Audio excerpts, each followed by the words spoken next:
Good evening everyone, welcome to edu for tech. Merry Christmas. ठीक है, तो Christmas enjoy करो आप पढ़ते पढ़ाते, और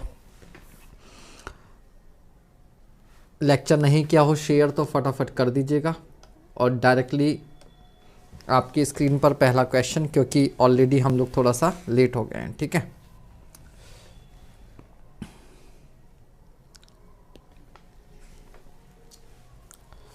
या एक दो मिनट वेट कर लेते हैं और आ जाएं एक दो स्टूडेंट, क्योंकि पहला क्वेश्चन बहुत ही बढ़िया क्वेश्चन है। ठीक है, पहला क्वेश्चन बहुत ही बढ़िया क्वेश्चन है। सीपीज एनालिसिस का इसमें यूज होगा।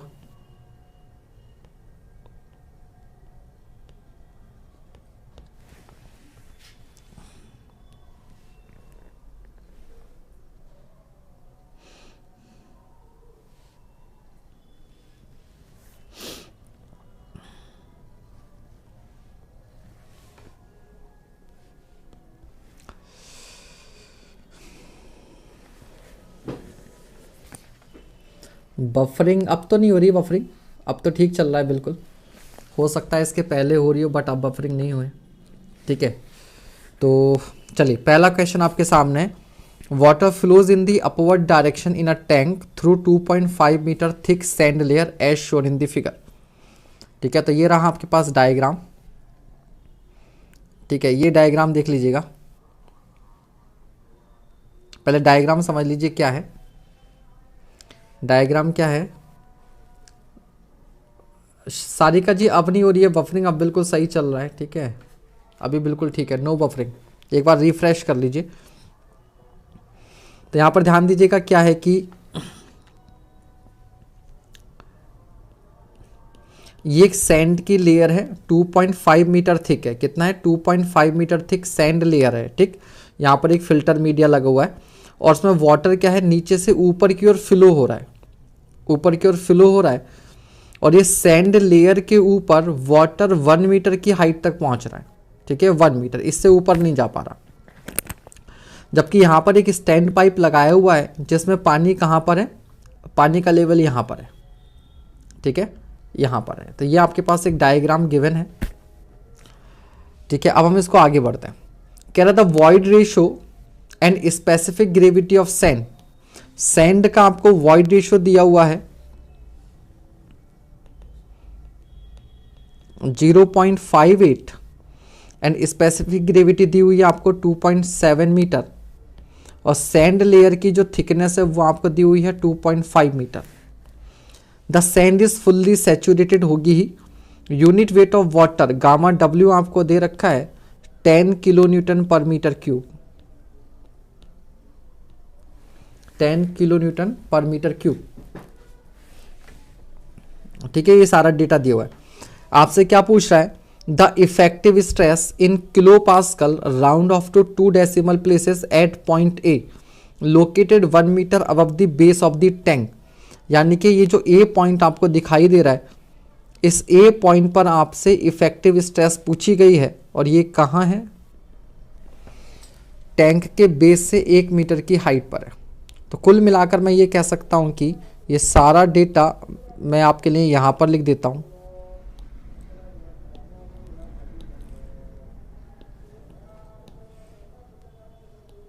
अब सवाल आपके पास ये हो गया। अब लैंग्वेज में क्या लिखा हुआ है वो सारी चीजें भूल जाइए, बस आप इतना देख लीजिएगा कि आपसे ये सारा डेटा दिया हुआ है। वॉइड रेशो दिया हुआ है, स्पेसिफिक ग्रेविटी दी है, गामा डब्ल्यू दिया है, और ये थिकनेस, सैंड की जो थिकनेस है वो दी हुई है, और आपसे ए पॉइंट पर इफेक्टिव स्ट्रेस पूछी हुई है। और यहाँ पर देख लीजिएगा जो फ्लो है वो अपवर्ड है। मैं चाहे तो लिख देता हूँ यहाँ पर क्या हो रहा है, यहाँ पर अपवर्ड फ्लो भी हो रहा है। अपवर्ड फ्लो भी हो रहा है। गेट 2020 का क्वेश्चन है ये।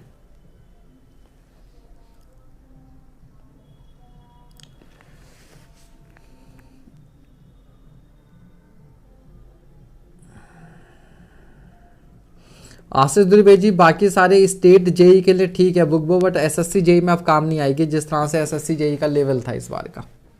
हाँ जी, ट्राई कीजिए फटाफट इस क्वेश्चन को, फिर हम लोग करेंगे। जल्दी से इस क्वेश्चन को ट्राई कीजिए, फिर हम लोग करेंगे इसको।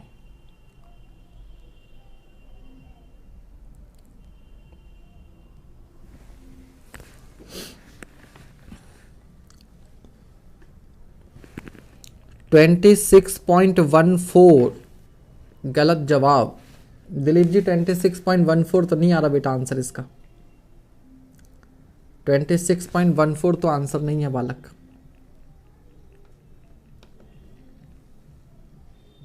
बाकी लोग ट्राई करें।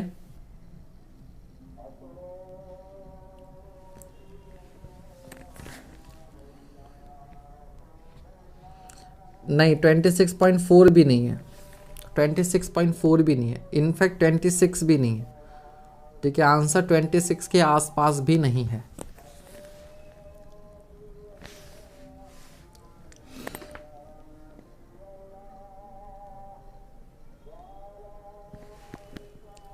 नेहा शर्मा जी 8.8, वेरी क्लोज, बहुत बढ़िया। आकाश गुप्ता 5.959। चंद प्रताप कह रहे हैं कि कुछ पल्ले नहीं पड़ रहा। Saket Tiwari 8.9, very good. ठीक है, नेहा शर्मा, साकेत तिवारी, कॉन्ग्रेचुलेशन, बहुत अच्छा सवाल आपने किया है ये। आशीष द्विवेदी जी बातें बाद में करेंगे, कौन सी बुक सही रहेगी कौन सी नहीं, पहले पढ़ लेते हैं, ठीक है, नहीं तो फिर मैं इन्हीं में उलझा रहूंगा। क्लास के बाद में पूछिएगा डाउट, ठीक है, फिलहाल इस सवाल पर ध्यान दीजिए।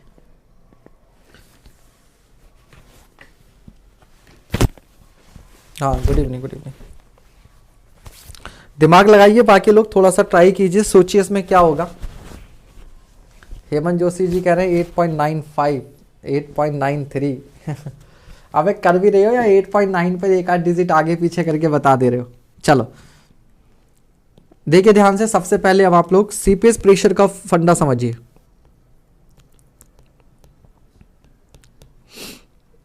सीपेस प्रेशर कितना होता है? सीपेस प्रेशर जो पीएस होता था, ये होता था हमारे पास I Z gamma W. Seepage pressure कितना था?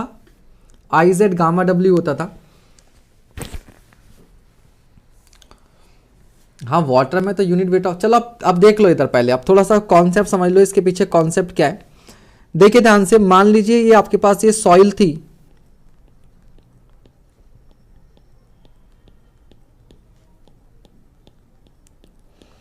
ये क्या बच्चे, इस तरीके से हमने क्या कर लिया, ये कुछ सॉइल है, ठीक है।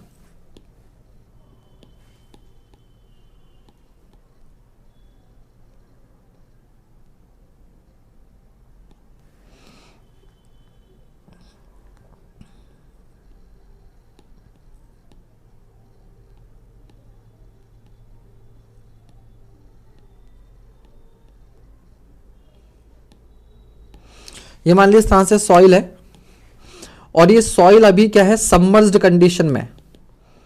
सॉइल क्या है, सबमर्ज्ड कंडीशन में है, यानी कि 100% सैचुरेटेड है। अभी सॉइल क्या है आपके पास, ये 100% सैचुरेटेड है। तो वाटर टेबल क्या है, यहां पर है, and this height is, suppose कीजिए कैपिटल एच। अब एक बात बताइए, अगर मैं आपसे यहां बॉटम में किसी पॉइंट ए पर अगर इफेक्टिव स्ट्रेस निकालने को बोलूं, तो आप क्या कहेंगे सर? टोटल स्ट्रेस जो होगी वो होगी gamma saturated into height H minus पोर वाटर प्रेशर, जो वाटर की वजह से होगा वो आप क्या कर देंगे, इसमें से माइनस कर देंगे, that is gamma W into H. और सर ये हो जाएगा हमारे पास गामा सबमर्ज इंटू एच, यही तो होगा। इनफैक्ट इस बात से भी फर्क नहीं पड़ता, अगर ये वाटर टेबल इसके ऊपर भी होती तब भी इफेक्टिव स्ट्रेस का फॉर्मूला यही रहता। अगर वाटर टेबल इसके ऊपर भी होती तब भी इफेक्टिव स्ट्रेस वही रहती। ये बात सब आप एग्री करते हैं?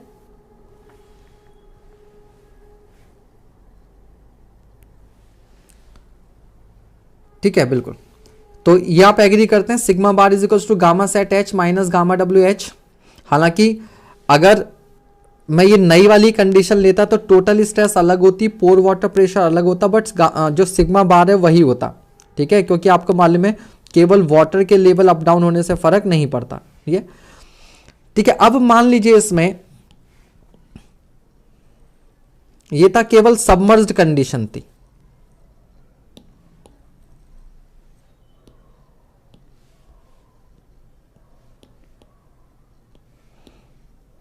अब हम क्या बोल रहे हैं कि यहां पर एक्चुअल में क्या हो रहा है, यहां पर एक्चुअल में क्या हो रहा है कि वाटर जो है वो डाउनवर्ड फ्लो कर रहा है। मान लो हमने क्या मान लिया, डाउनवर्ड फ्लो मान लिया। हमने क्या कर लिया, डाउनवर्ड फ्लो मान लिया। जब भैया डाउनवर्ड फ्लो होगा और मान लीजिए सॉइल पार्टिकल्स हैं, ये क्या हैं, सॉइल पार्टिकल्स हैं, और इन सॉइल पार्टिकल्स के बीच में से होकर जब वाटर के मॉलिक्यूल्स, भाई वाटर के भी तो मॉलिक्यूल्स हैं ना, तो हम क्यों ना वाटर के मॉलिक्यूल्स ही दिखाएं यहां पर। तो मान लीजिए जो नीले वाले हैं, ये जो नीले वाले हैं ये वाटर के मॉलिक्यूल्स हैं। अब देखो बेटा, ये जब वाटर के मॉलिक्यूल्स, बहुत ध्यान से समझिएगा, ये सॉइल ग्रेन्स हैं, और जब ये सॉइल ग्रेन्स के बीच में से होकर जब ये वाटर के मॉलिक्यूल्स नीचे की ओर जाएंगे, ध्यान दीजिएगा, जब ये वाटर के मॉलिक्यूल सॉइल में से होकर नीचे की ओर जाएंगे तो क्या होगा, रिलेटिव मूवमेंट होगा या नहीं होगा। और रिलेटिव मूवमेंट में क्या होता है, रिलेटिव मूवमेंट में क्या होता है कि जो सॉइल पार्टिकल्स हैं वो इस वाटर के मूवमेंट को रोकेंगे, तो इस पर ऊपर की ओर फोर्स लगाएंगे, तो बदले में ये जो सॉइल पार्टिकल है इन पर फ्रिक्शन फोर्स नीचे की ओर लगेगा, और जब फ्रिक्शन फोर्स नीचे की ओर लगेगा तो ये सॉइल पर इफेक्टिव स्ट्रेस क्या हो जाएगी, बढ़ जाएगी। इफेक्टिव स्ट्रेस क्या हो जाएगी, बढ़ जाएगी, और इनका एक तरीके से क्या हो जाएगा, डेंसिफिकेशन हो जाएगा। ठीक है, तो इस केस में इफेक्टिव स्ट्रेस जो होती है वो आपकी इंक्रीज कर जाती है, और जो इफेक्टिव स्ट्रेस होती है फाइनली वो कितनी होती है, effective stress final is equals to जितनी इफेक्टिव स्ट्रेस पहले थी प्लस आईजेड गामा डब्ल्यू, यानी कि सीपेस प्रेशर क्या कर दिया जाएगा, ऐड कर दिया जाएगा। सीपेस प्रेशर क्या कर दिया जाएगा, ऐड कर देगा।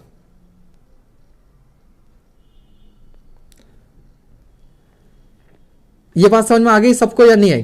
तो डाउनवर्ड फ्लो के केस में इफेक्टिव स्ट्रेस इतने अमाउंट से क्या हो जाती है, बढ़ जाती है। ठीक है, जहां Z अभी आपको मालूम चल जाएगा। ठीक है, क्या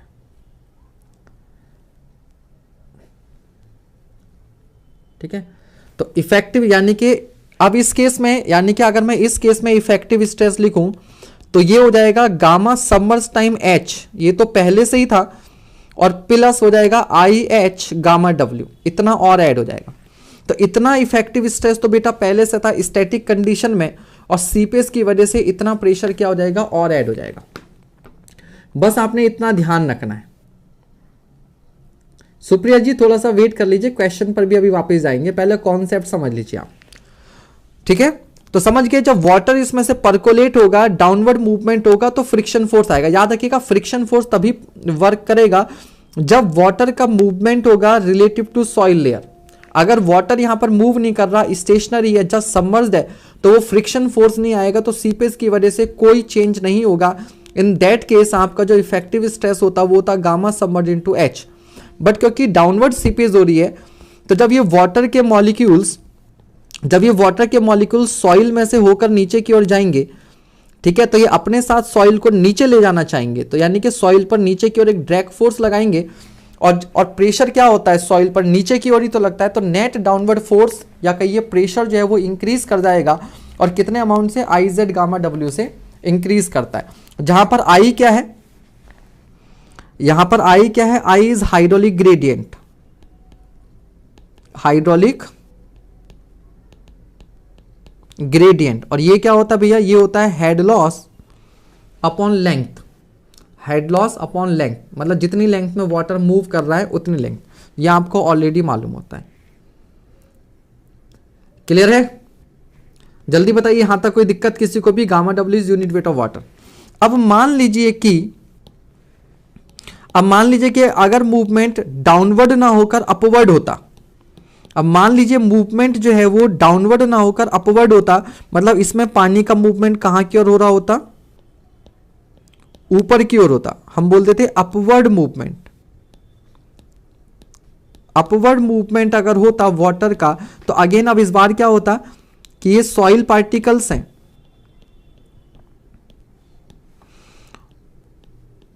और ये वाटर के पार्टिकल्स हैं, अब जब ये वाटर पार्टिकल सॉइल में से ऊपर होकर ऊपर की ओर जाते, देखो अब ये पार्टिकल क्या है वाटर के, जब ये सॉइल के बीच में से होकर जब इस तरह से ऊपर की ओर जाएंगे, ऊपर की ओर जाएंगे तो क्या होगा, इन वाटर पार्टिकल पर फ्रिक्शन कहां लगेगा, नीचे की ओर लगेगा। तो बदले में ये सॉइल पार्टिकल पर फ्रिक्शन कहां लगाएंगे, ऊपर की ओर। तो सॉइल का वेट कहां लग रहा है, नीचे की ओर, और इस पर फ्रिक्शन कहां लग रहा है, यानी कि सीपेस, जो सीपेस फोर्स लग रहा है वो कहां लग रहा है, ऊपर की ओर। तो इस तरह से इफेक्टिव स्ट्रेस क्या कर जाएगी, डिक्रीज कर जाएगी। इफेक्टिव स्ट्रेस क्या कर जाएगी, डिक्रीज कर जाएगी। प्रेशर और स्ट्रेस दोनों की यूनिट सेम होती है, तो इस केस में सिग्मा बार क्या कर जाएगा, डिक्रीज कर जाएगा। And sigma bar is equals to gamma submerged into H minus I H gamma W, minus I H gamma W. क्यों, क्योंकि इस पॉइंट के ऊपर ये जितनी सॉइल है, जहां तक वाटर का मूवमेंट हो रहा है, इसी के इफेक्टिव वेट में तो कमी आएगी। और इसी तरीके से आपने याद होगा आपको क्विक कंडीशन, क्विक कंडीशन में क्या होता था कि ये इफेक्टिव स्ट्रेस क्या हो जाती थी, जीरो हो जाती थी। इफेक्टिव स्ट्रेस क्या हो जाती थी, जीरो। तब हम वहां पर लिखते थे I is equals to gamma submerge upon gamma W, जो निकल कर आया था G minus 1 upon 1 plus E, because gamma W से गामा डब्ल्यू क्या हो जाएगा, कैंसिल आउट। ये आपके पास क्रिटिकल हाइड्रोलिक ग्रेडियंट भी आ जाता था क्विक कंडीशन में। याद आ रहा है, ये कॉन्सेप्ट याद आ रहा है भाई, ठीक है। तो यह क्रिटिकल, बस भैया अब इस सवाल में कुछ नहीं है, अब इस सवाल में कुछ नहीं है। अब देखिए कहने को तो इसका सोल्यूशन बहुत बड़ा सोल्यूशन है, ठीक है, 2 पेज पर सोल्यूशन गया है, लेकिन हम चाहें तो अब इस कॉन्सेप्ट के थ्रू से 2 लाइनों में खत्म कर सकते हैं। सबसे पहला तो अब आपको क्या करना पड़ेगा, मैं क्या लिख सकता हूं यहां पर, अब ध्यान दीजिएगा। सबसे पहले आप क्या करिएगा, हाइड्रोलिक ग्रेडियंट फाइंड आउट करो। हाइड्रोलिक ग्रेडियंट, तो हाइड्रोलिक ग्रेडियंट क्या होता है भैया, head loss, hydraulic gradient head loss upon length of sample. तो हेड लॉस कितने का हो रहा है, जल्दी से बताइए, हेड लॉस कितने का हुआ है, जल्दी से बताइए। हेड लॉस हुआ है 1.5 मीटर का। क्यों, जब वाटर यहां से ऊपर जाएगा तो यहां पर हेड कितना है सर, ये टोटल हेड है ना, इतना हेड है, और फाइनल हेड कितना है, इतना, यहां तक पानी पहुंच रहा है, तो लॉस कितने का हो रहा है, 1.2 मीटर का। तो ये हो जाएगा 1.2 का। अब ये जो लॉस हो रहा है वो कितनी सॉइल में हो रहा है सर, इतने में ही तो हो रहा है, ये सैंड की वजह से ही तो हेड लॉस होगा, इस पानी की वजह से थोड़ी ना होगा। इतने में ये कितना है 2.5, तो आई आपके पास आ जाएगा 1.2 अपॉन 2.5, ये आपके पास आई की वैल्यू आ गई जितनी भी आए, ठीक है। तो 1.2 का हेड लॉस है और कितने में है, 2.5 में है, कितने में है, 2.5 में। ये 1.5 क्यों लिख रहे हो आप लोग,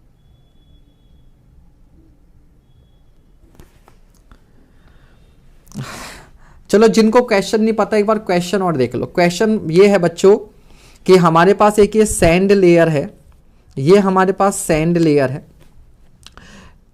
और इसमें पानी का मूवमेंट नीचे से ऊपर की हो रहा है। अब आपको मालूम है पानी का मूवमेंट हाई प्रेशर से लो प्रेशर की ओर होता है। जब हमने यहां पर एक पाइप लगाया, स्टैंड पाइप या पीजोमीटर, तो इसमें पानी यहां तक चढ़ रहा था, ठीक है। लेकिन जब सैंड में से पानी ऊपर गया तो कुछ हेड यानी कि एनर्जी का लॉस हो गया, तो पानी यहीं तक चढ़ पा रहा है, सेम लेवल पर नहीं जा पा रहा यहां तक, यानी कि इतना हेड लॉस हो रहा है। हमसे पूछा गया है कि इस ए पॉइंट पर इफेक्टिव स्ट्रेस बताओ। तो हमने कॉन्सेप्ट ये बताया कि जब किसी पोरस मीडियम में से वाटर का मूवमेंट होता है तो उसे हम लोग सीपेज या पर्कोलेशन बोलते हैं।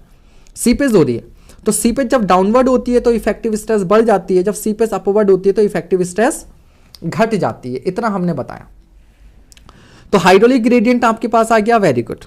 दूसरा आप क्या करेंगे, यहां पर गामा सबमर्ज्ड निकालेंगे। गामा सबमर्ज्ड कैसे कैलकुलेट होगा, तो गामा सबमर्ज हो जाता है हमारे पास G-1 upon 1 plus E into gamma W.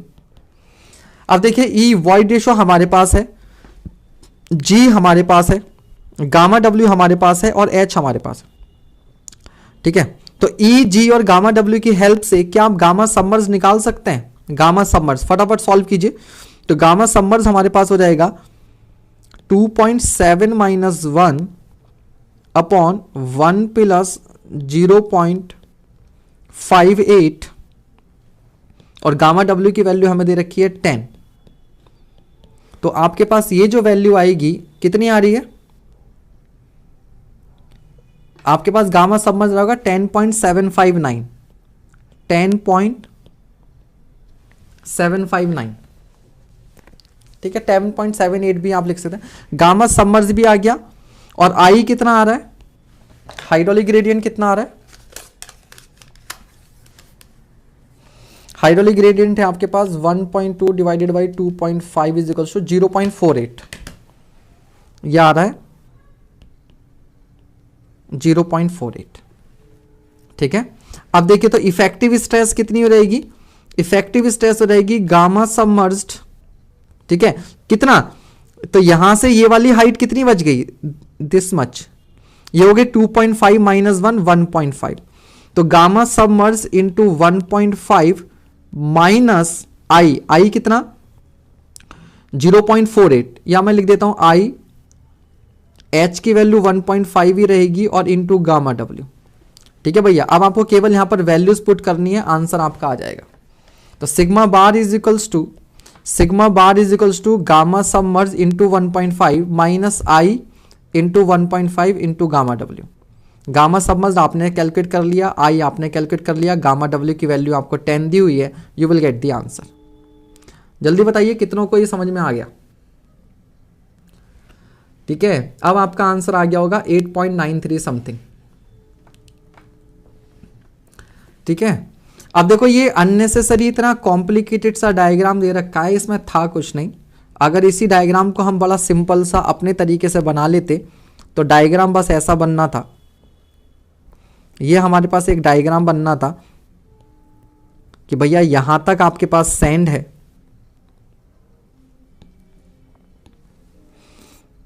ये हमारे पास क्या है, सैंड है, और यहां तक जो है वो वाटर है, और इसमें एक पाइप लगा हुआ है,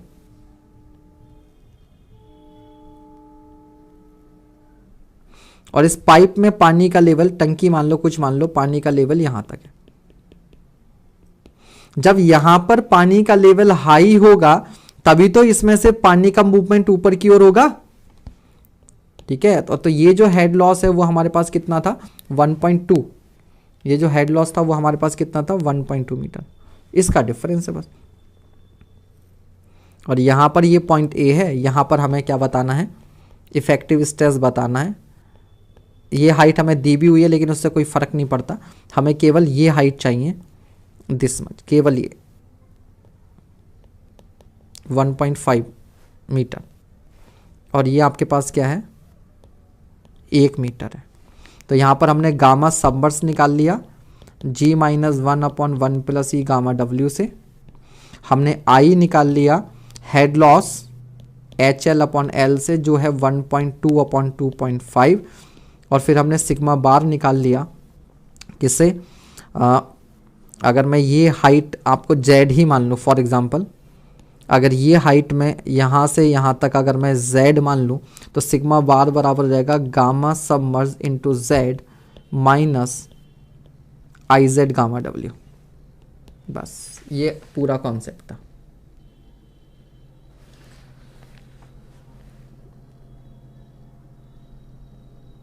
आविद जी क्लास के बाद में देंगे आपका ये वाला answer. Sir head loss soil के एंड तक क्यों नहीं लिया? बेटा सॉइल के एंड तक ही तो लिया हेड लॉस, यहां से यहां तक इस पूरी लेंथ में हेड लॉस हुआ है ना, इस पूरी लेंथ में हेड लॉस हुआ है ना, तभी तो 1.2/2.5 किया है।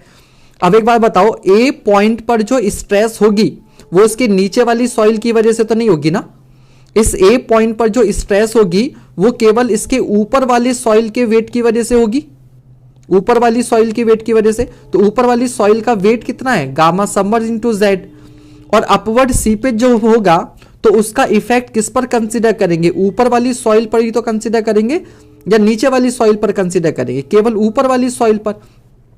इसीलिए माइनस कितना करेंगे, आईजेड गामा डब्ल्यू को ही माइनस करेंगे। नीचे की सॉइल में क्या हो रहा है उससे यहां की इफेक्टिव स्ट्रेस को क्या मतलब, इस पर जो भी इफेक्टिव स्ट्रेस होगा वो इस ऊपर वाली सॉइल की वजह से ही तो होगा। इसको ऐसे समझो, एक ब्रिक है,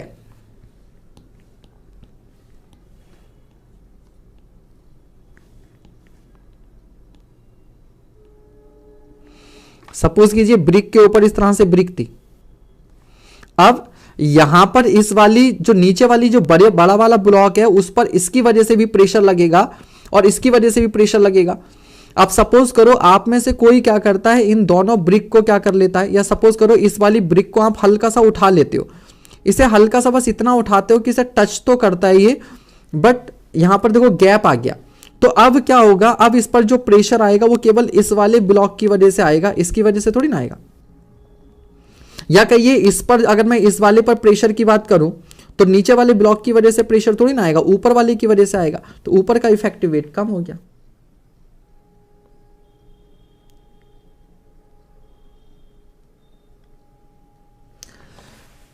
तमराज जी और सुप्रिया जी, तो हाँ सॉइल के एक एंड से दूसरे एंड तक की तो हमने हेड लॉस लिया है।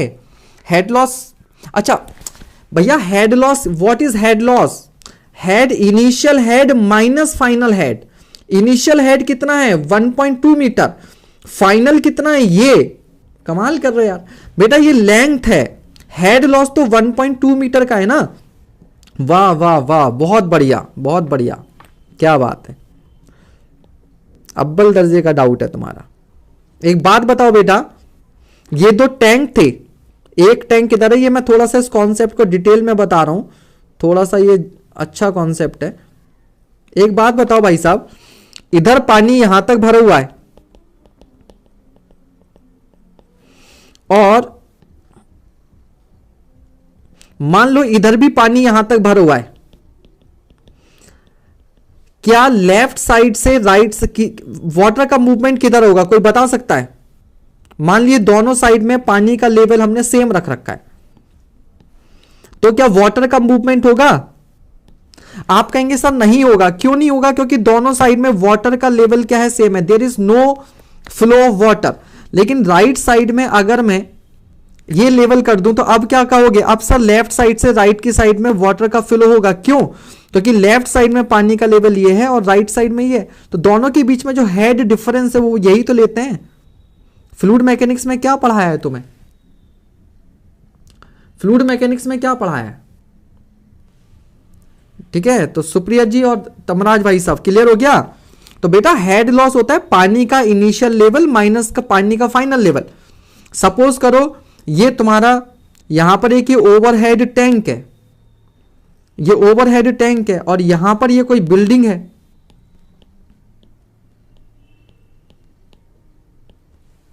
तो यहां पानी का लेवल यहां होगा मान लीजिए, और आपकी जो बिल्डिंग है यहां पर पानी का लेवल ये है। बेटा हेड लॉस ये होता है ना, ये हेड लॉस होता है इनिशियल माइनस। इतने क्वेश्चन किए यार, चलो ठीक है। तो हेड लॉस होगा पानी का इनिशियल लेवल माइनस पानी का फाइनल लेवल, ठीक है ये। तो ये आपका हेड लॉस, और ये हेड लॉस कितनी सॉइल में हो रहा है, इतनी सॉइल में हो रहा है। तो हाइड्रोलिक ग्रेडियंट क्या होता है, हेड लॉस पर मीटर, हेड लॉस पर मीटर। तो 1.2 का हेड लॉस कितने में हो रहा है, 1.2 का हेड लॉस हो रहा है 2.5 मीटर सॉइल में। तो 1 का लॉस, या आप कहिए कि 2.5 मीटर में कितने का लॉस हो रहा है, 2.5 मीटर में लॉस हो रहा है 1.2 का। तो 1 में कितने का लॉस होगा, 1.2 अपॉन 2.5 का, और यही तो हाइड्रोलिक ग्रेडियंट होता है।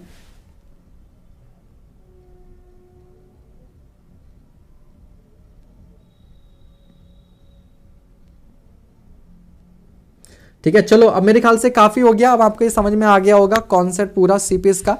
तो अपवर्ड फ्लो है तो माइनस कर देंगे, डाउनवर्ड फ्लो है तो प्लस कर देंगे, ठीक है।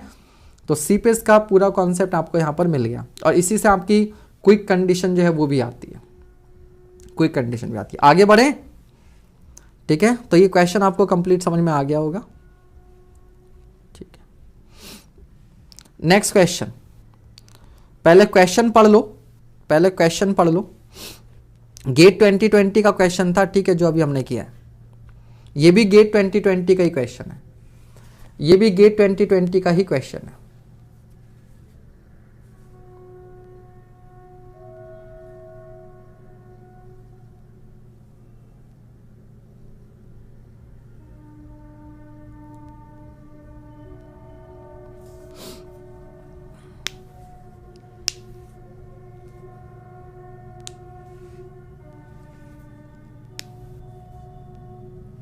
पढ़िए सवाल।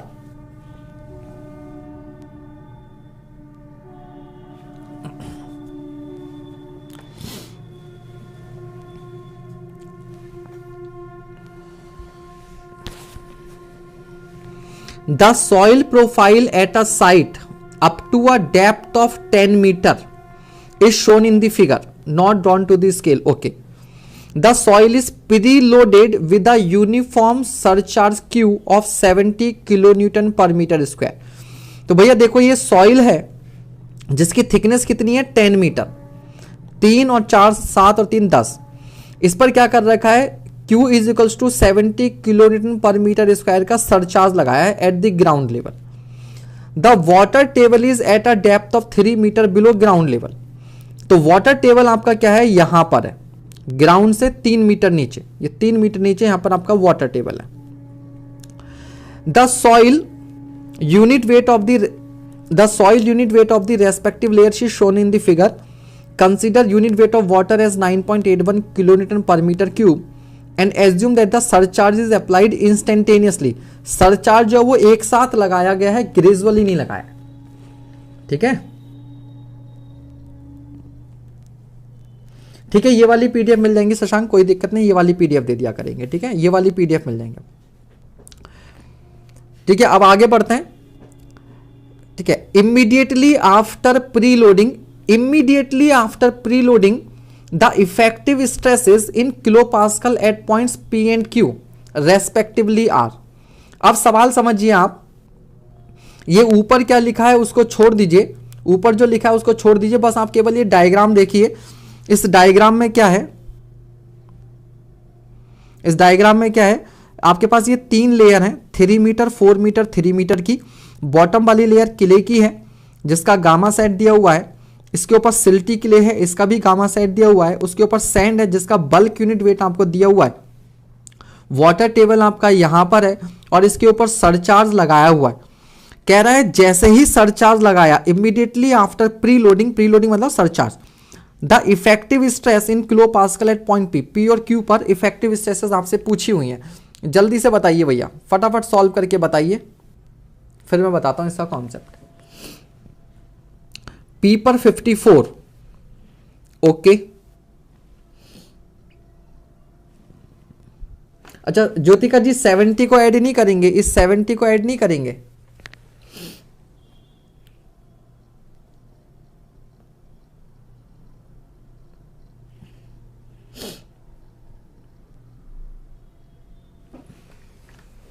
$54.95. ओके,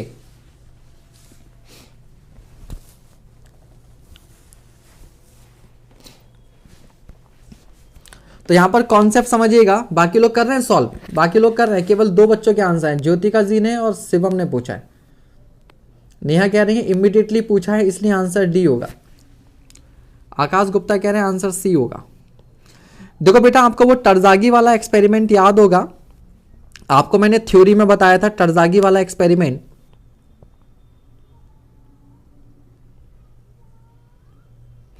टरजागी वाले एक्सपेरिमेंट में क्या बताया था कि यहां पर स्प्रिंग्स होती हैं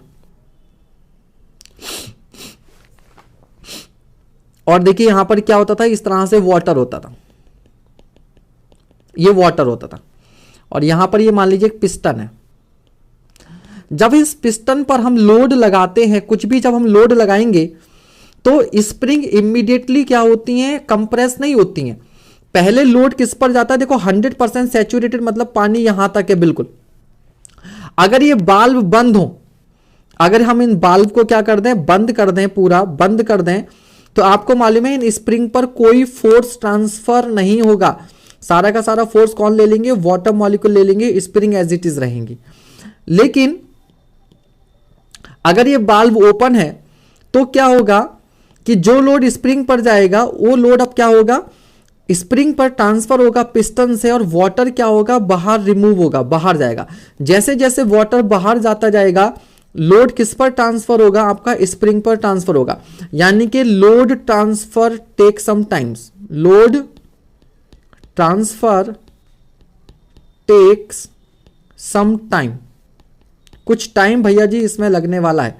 बट उसने आपसे क्या पूछा है, इमीडिएटली आफ्टर, इमीडिएटली आफ्टर, यानी कि इसको आपने कंसीडर नहीं करना है. और जब आप इसको कंसीडर नहीं करोगे तो पी पर जो इफेक्टिव स्ट्रेस होगी सिग्मा बार पी, तो sigma bar P is equals to सीधे सीधे हो जाएगा आपके पास 18 इंटू 3। क्यों? क्योंकि वाटर टेबल तो यहां पर है, तो इसके ऊपर पानी तो है ही नहीं भैया, तो 54 हो जाएगा। ये कितना हो जाएगा? 54। जबकि Q पर कितना होगा? सिग्मा बार Q ये हो जाएगा 54 प्लस गामा सबमर्ज्ड यानी कि 20 माइनस 9.81 और इंटू 4 भाई इसका गामा समझ निकाल लेंगे ना सीधे सीधे सिल्टी के लिए वाले का। तो 20 माइनस 9.81 इंटू 4 और प्लस हो जाएगा 54, तो ये आएगा 94.76।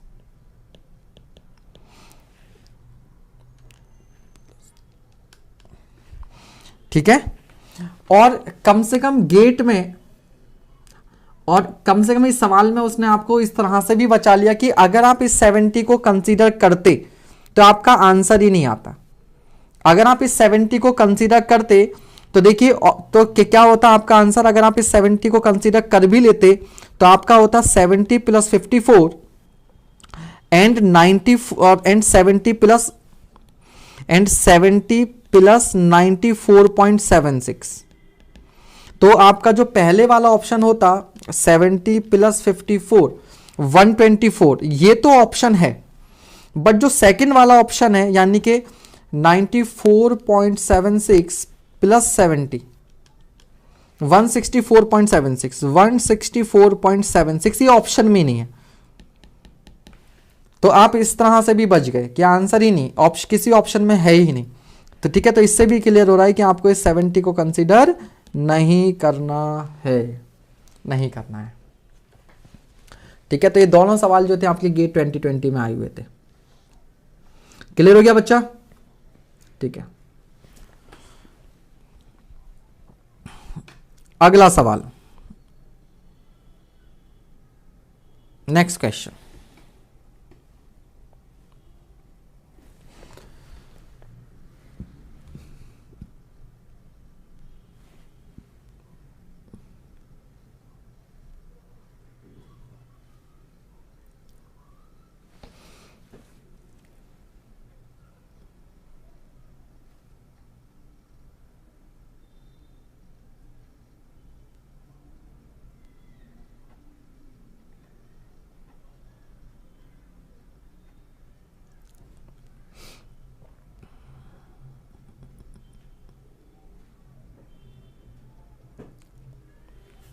नेक्स्ट क्वेश्चन कीजिए।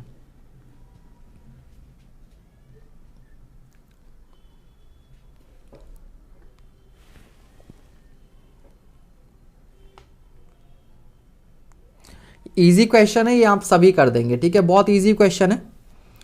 अ constant head permeability test was conducted on a soil specimen under a hydraulic gradient of 2.5।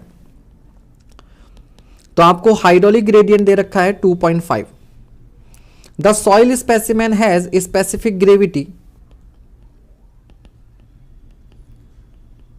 जी आपको दे रखा है 2.65 and saturated water content. Saturated water content का मतलब है एस की वैल्यू आपको दी हुई है 1 और जो वाटर कंटेंट है आपको वो दे रखा है 20% यानी कि 0.2। If the coefficient of permeability of the soil के आपको दे रखा है 0.1 सेंटीमीटर पर सेकेंड, तो आपसे सीपेज वेलोसिटी पूछी है। ठीक है, बहुत बढ़िया, आंसर भी आ गया 0.72 या 0.73, बिल्कुल सही बात। ठीक है, 0.72 0.73 बिल्कुल सही जवाब। ठीक है, तो बच्चे करना क्या है हमें भैया, v इज इक्वल्स टू होता है KI, ये फ्लो वेलोसिटी होती है। सीपेज वेलोसिटी क्या होता है v अपॉन n, पोरोसिटी से डिवाइड कर देते थे हम इसको, पोरोसिटी से क्या करते थे डिवाइड, तो ये हो जाएगा k अपॉन n और इंटू आई। k आपको दिया हुआ है, i आपको दिया हुआ है, केवल n नहीं दिया, तो n क्या हो जाएगा आपके पास e अपॉन 1 प्लस ई, लेकिन वॉइड रेशो भी नहीं दिया हुआ है तो कोई दिक्कत नहीं है। वॉइड रेशो के लिए उसने आपको दे रखा है S E is equals to W G. तो 1 into E is equals to 0.2 into 2.65। तो पहले आप क्या करेंगे, यहां से वॉइड रेशियो निकलेगा, वॉइड रेशियो से आपका पोरोसिटी आएगा, और पोरोसिटी के बाद में आप फिर तो ये फॉर्मूला लगा ही देना है, फिर तो ये फॉर्मूला लगा ही देना है। किसी को कोई समस्या, कोई प्रॉब्लम? वॉइड रेशियो आ रहा है 0.53, वेरी गुड। वॉइड रेशियो आ रहा है आपके पास 0.53, तो पोरोसिटी कितनी आ गई? 0.34, बहुत बढ़िया, 346 आ रही है, ठीक है। तो सीपेज वेलोसिटी कितनी आ गई? 0.72 सेंटीमीटर पर सेकेंड, ठीक है। चलिए नेक्स्ट क्वेश्चन,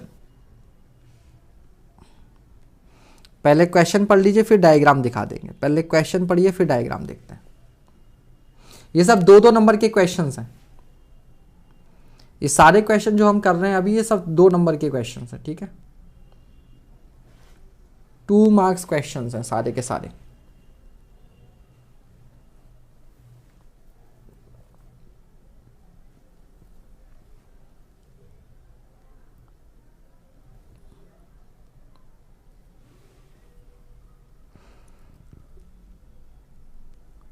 बफरिंग नहीं हो रही है बेटा, सही चल रहा है बिल्कुल, नो बफरिंग।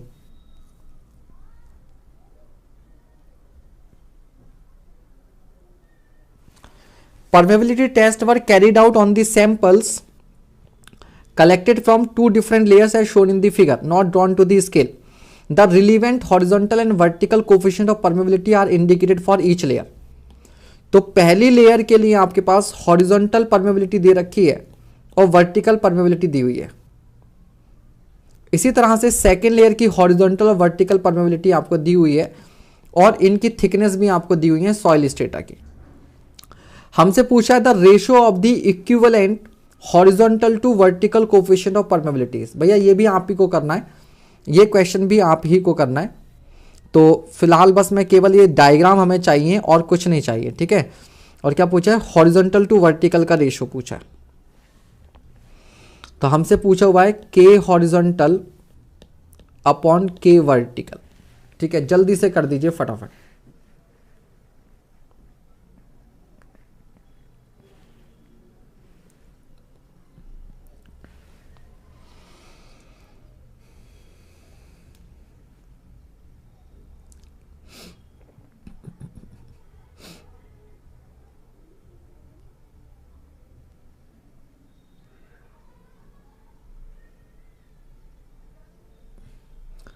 सुचेतन जी अब क्लास में तो नहीं खोलेंगे फेसबुक, बाद में देख लेंगे, ठीक है सुचेतन जी।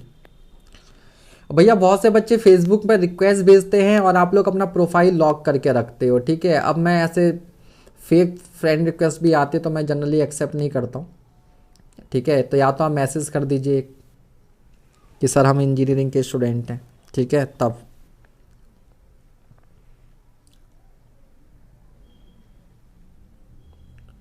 फेसबुक पर आप मुझे सर्च कर सकते हैं पूरे नाम के साथ, जितेंद्र कुमार सैनी करके, ठीक है, मिल जाएगा। आप जोड़ सकते हैं फेसबुक पर भी। आया भैया आंसर किसी का?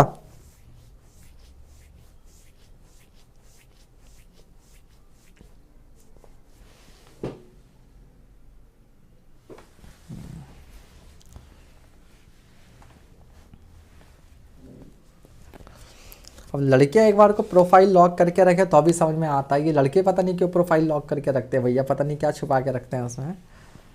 चलो खैर, तो भाई हॉरिजॉन्टल वाला जो इक्विवेलेंट होता था के एच हॉरिजॉन्टल, वो क्या होता था हमारे पास? K1H1 plus K2H2 upon H1 plus H2। Horizontal यहां से निकालेंगे। वर्टिकल के लिए आपको बताया था कि वर्टिकल के लिए आप ये फॉर्मूला लगाइए, H अपॉन के बी बराबर H1 upon K1 plus H2 upon K2। और ऑब्वियस सी बात है कि अगर यहां पर हॉरिजॉन्टल की बात करें तो K1 K2 कौन सा लेंगे? हॉरिजॉन्टल वाले। और यहां पर वर्टिकल की बात हो तो K1 K2 कौन सा लेंगे? वर्टिकल वाला, ठीक है। और एक बार आपके पास KH KB आ जाएगा तो उनका रेशियो निकाल दीजिएगा। सारा डेटा आपको दिया हुआ है। 37.29 आ रहा है, बिल्कुल सही जवाब, यही आंसर है।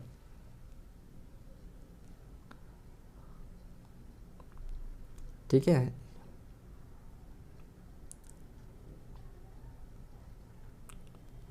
ठीक है, तो 37.29, ठीक है, 37.3, 37.29 जो भी है, 37 पॉइंट समथिंग आ रहा है ना, दैट्स द आंसर। ठीक है आपका।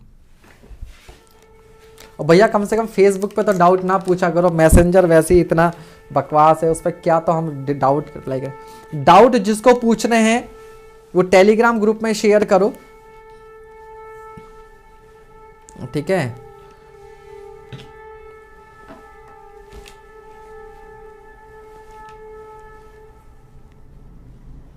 आ गया सभी का आंसर?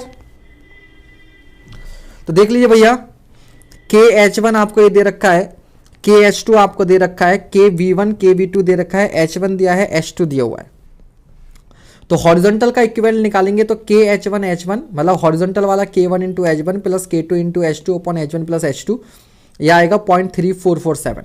वर्टिकल का निकालेंगे तो बात वही है, ये आप इधर ले जाओ K उधर, ठीक है, उसी फॉर्मूले से सॉल्व करके निकाल रखा है, ठीक है। फाइनली इनका रेशियो निकाल देंगे तो आपके पास ये आंसर आ जाएगा।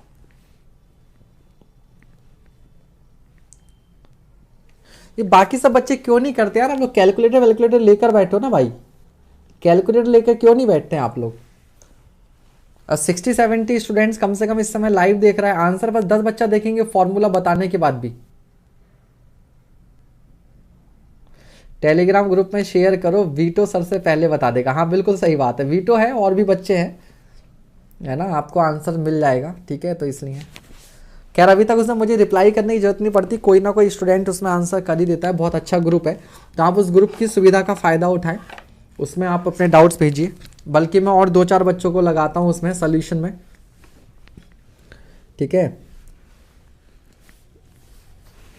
बल्कि बताऊँ, जो भी स्टूडेंट वहाँ पर डाउट सेंड करते हैं आप सभी उनको ट्राई किया करो। क्यों? क्योंकि देखो अगर कोई स्टूडेंट कोई डाउट वहाँ पर शेयर कर रहा है, किसी क्वेश्चन में फंस रहा है, मतलब वो काइंड ऑफ इंपॉर्टेंट क्वेश्चन होता है, जब उससे नहीं हुआ होगा तो आपको कुछ यूनिक क्वेश्चंस मिलते हैं, तो उनको ट्राई किया करो, ठीक है, उनको ट्राई किया करो। चलिए आगे बढ़ते हैं। Next question. Good evening Alauddin ji, कब आ रहा है आपका रिजल्ट वेस्ट बंगाल का?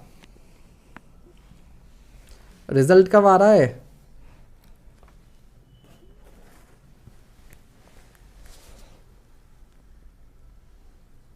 एक सेकेंड वेट कीजिएगा।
हाँ जी, बिल्कुल सही आंसर आ रहा है आप लोगों का 3, बिल्कुल सही आंसर आ रहा है आप लोगों का 3 ही है इसका आंसर, बिल्कुल सही बात। तो देखिए क्या कह रहा है, कांस्टेंट हेड परमेबिलिटी टेस्ट है।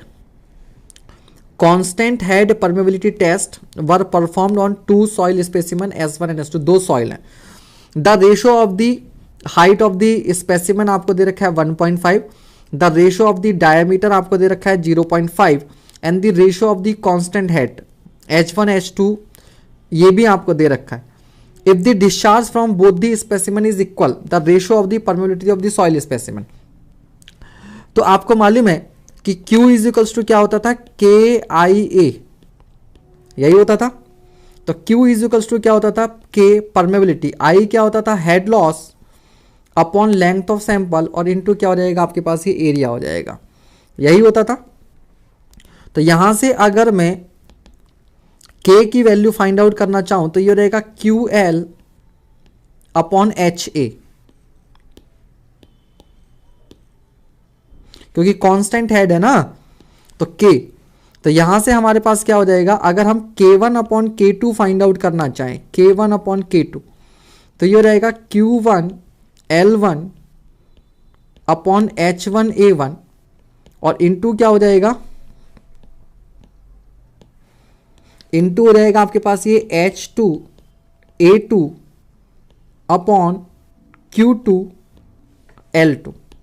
अब इसको आप सही से लिख लो जरा, क्या कह रहा है, if the discharge from both the specimens is equal, discharge same है तो डिस्चार्ज को तो हटा दो, तो ये हो जाएगा आपके पास H2 upon H1, H2 upon H1 into L1 upon L2 और into A2 upon A1। A2 upon A1 को लिख सकते हो आप D2 अपॉन D1 का होल स्क्वायर, क्यों, क्योंकि π/4 D स्क्वायर होता है ना, वो कैंसिल आउट हो जाएगा। आप इस तरह से लिख सकते हैं।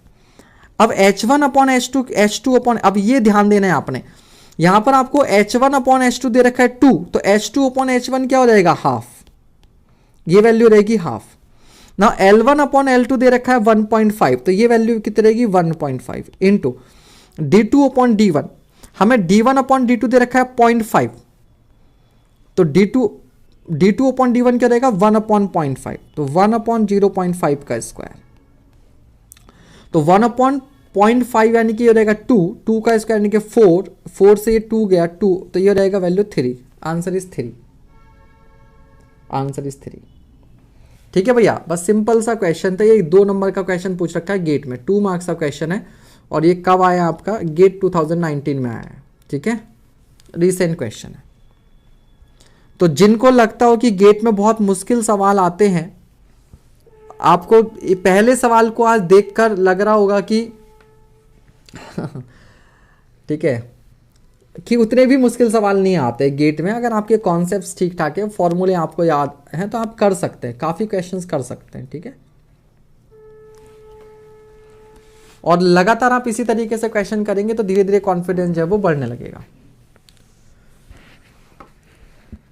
नेक्स्ट क्वेश्चन पढ़िए।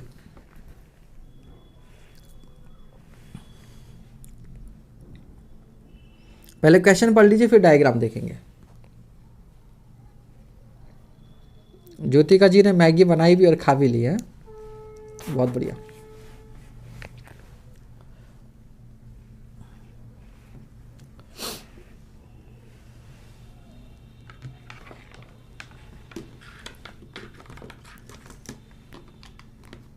पढ़ा क्वेश्चन आप लोगों ने?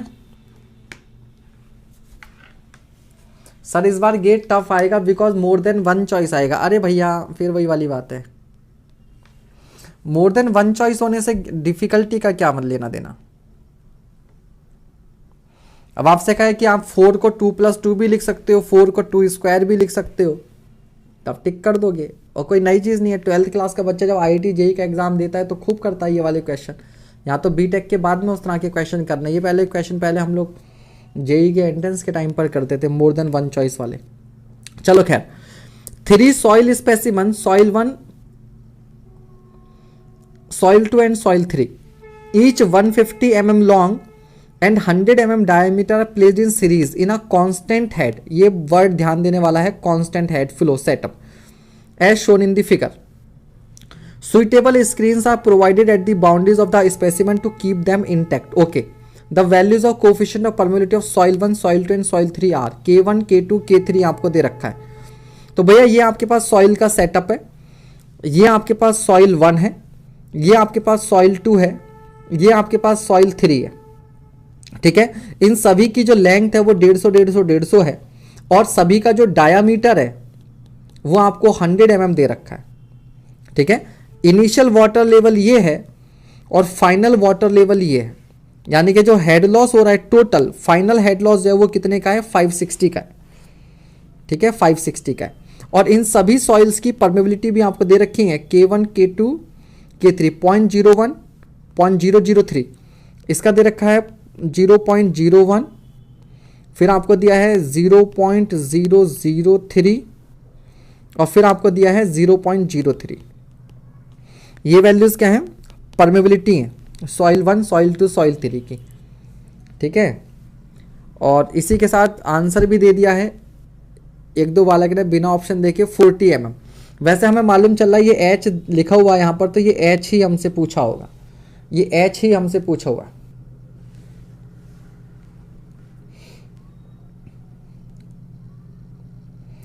हाँ ज्योतिका जी, मोर देन वन चॉइस वाले का सेक्शन वाइज ही मेंशन होंगे, क्योंकि पहली बार आ रहा है तो वो प्रॉपर देंगे, नहीं तो लिखा होगा वहां पर।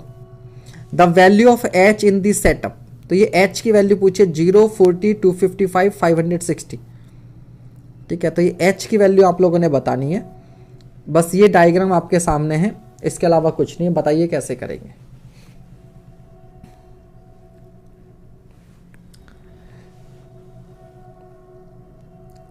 सॉल्व कीजिए, कोशिश कीजिए।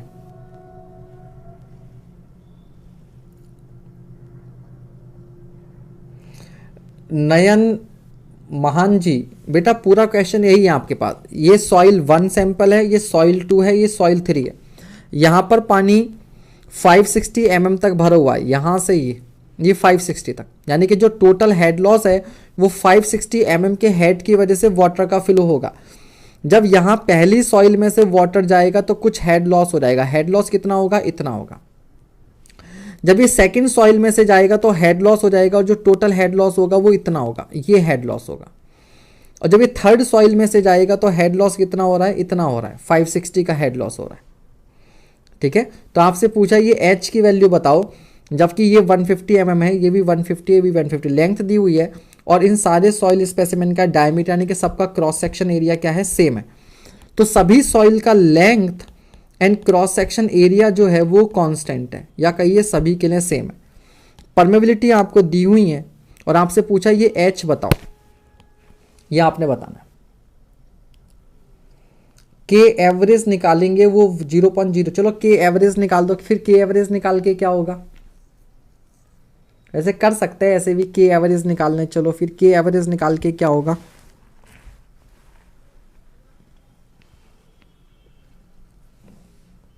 यार ये तो बिल्कुल क्लियर दिख रहा होगा, इसमें क्या दिक्कत है, पूरा पेज भर कर, अभी भी दिक्कत है। लो एक बात बताओ, अगर टोटल हेड लॉस 560 है, अगर मुझे किसी तरीके से यहां तक का हेड लॉस मालूम चल जाए, अगर ये हेड लॉस H, इस हेड लॉस को सपोज करो मैं Y मान लेता हूं,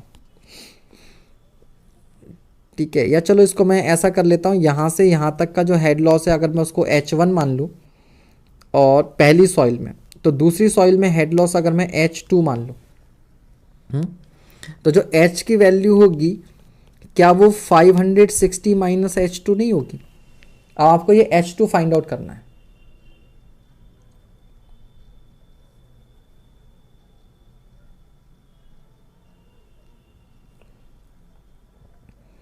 K3 into H upon 150 A is equals to 0.0064 into 560 into A upon 450।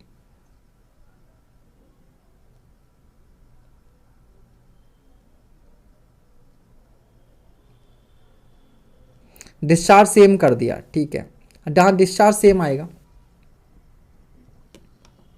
चलो दो तरीके से हम लोग इसको करने की कोशिश करते हैं। पहले जो सीधा मेथड है उससे करने की कोशिश करते हैं। सबसे पहली बात क्या है कि भैया सारी की सारी सॉइल सीरीज में है, तो आपका जो डिस्चार्ज होने वाला है वो कांस्टेंट, तो Q1 बराबर Q2 is equals to Q3। अब यहाँ पर ध्यान दीजिएगा, इसने ये वर्ड लिखा हुआ है कांस्टेंट हेड सेटअप है। तो बेटा जब कांस्टेंट हेड होता है तो आपको मालूम है डिस्चार्ज क्या होता है, KI। तो K1 I1 को क्या लिखोगे आप, H1 upon L1 into A1 is equals to K2 H2 upon L2 into A2 is equals to K3 H3 upon L3 और इंटू A3। और इसको मान लो आपने कोई वैल्यू x एज्यूम कर ली फॉर एग्जांपल। अब एक बात बताओ, एरिया सबका कांस्टेंट है, खत्म, ठीक है, या चलो अभी इसको रहने दो, इसको x मत मानो अभी, ठीक है। तो A1 L1 A2 L2 A3 L3 सब में सेम है, तो हमें क्या मिलेगा, K1 H1 बराबर K2 H2 बराबर K3 H3। तो क्या मैं ये लिख सकता हूं, K1 H1 is equals to K2 H2 is equals to K3 H3 और इज इक्वल्स टू मान लो सपोज करो x। तो यहां से H1 की वैल्यू क्या रहेगी, x अपॉन K1, H2 की वैल्यू क्या आएगी, x अपॉन K2, H3 की वैल्यू क्या आएगी, x अपॉन K3। ये आ जाएगा, ये आ जाएगा। और एक बात बताओ, H1 हेड लॉस यहां हो रहा है, H2 हेड लॉस यहां हो रहा है, और ये हेड लॉस क्या है, इस वाली सॉइल में जो हेड लॉस होगा वो आपके पास H3 होगा। या इनफैक्ट एक बात कहिए कि जो H3 है वो H ही तो हो जाएगा, H3 ही H है। अगर मैं H3 ही निकाल दूं तो वही आपका H हो जाएगा, तो सीधे सीधे H3 निकाल दो, हमारा काम और भी आसान हो गया। तो हमारे पास क्या है भैया कि H1 plus H2 plus H3 is equals to होगा 560। देख लो H1 का लॉस इसमें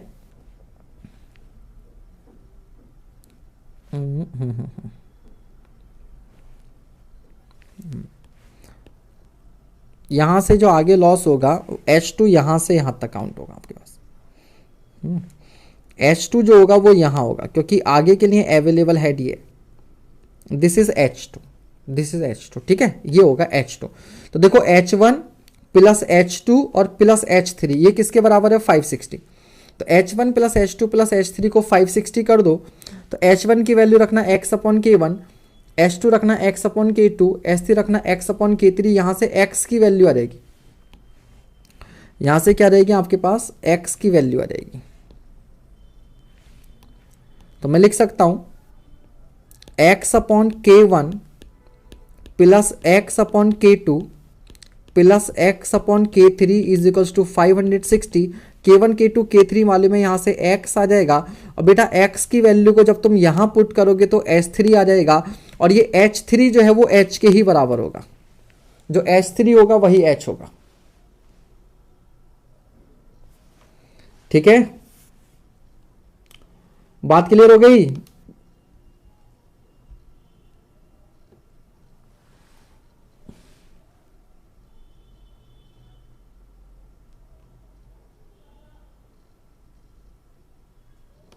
यहां तक बताइए, कोई समस्या है किसी को?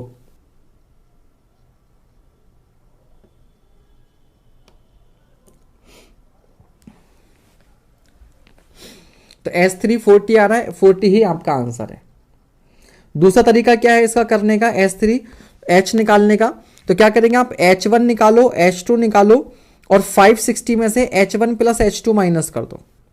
560 में से क्या कर दो, H1 प्लस H2 माइनस करो। पहले हमने H2 क्या लिया था, टोटल लिया था वहां से, तो 560 माइनस H1 प्लस H2 कर दो, क्योंकि अब H1 ये है और H2 आपका ये है। तो 560 में से H1 प्लस H2 माइनस करोगे तब भी आप देखना 40 ही आएगा। बात वही है, बात वही है, ठीक है भाई। तो ये बेस्ट तरीका है, ऐसे ही कीजिए, ठीक है, इस तरह से ही कीजिए आप लोग। फिर भी चलो थोड़ा सा सोचिए, अगर हम मान लो एवरेज परमेबिलिटी निकाल लें, टोटल तीनों की एवरेज, हाँ, तो एवरेज निकाल के क्या हो जाएगा, आप इसका ऑल्टरनेट तरीका ऐसा कर सकते हैं, ऑल्टरनेट मेथड। ऑल्टरनेट मेथड क्या कीजिएगा कि K इक्विवेलेंट निकाल लीजिए। ये क्या हो जाएगा, सीरीज में है तो K1 H1 प्लस K2H2, नहीं,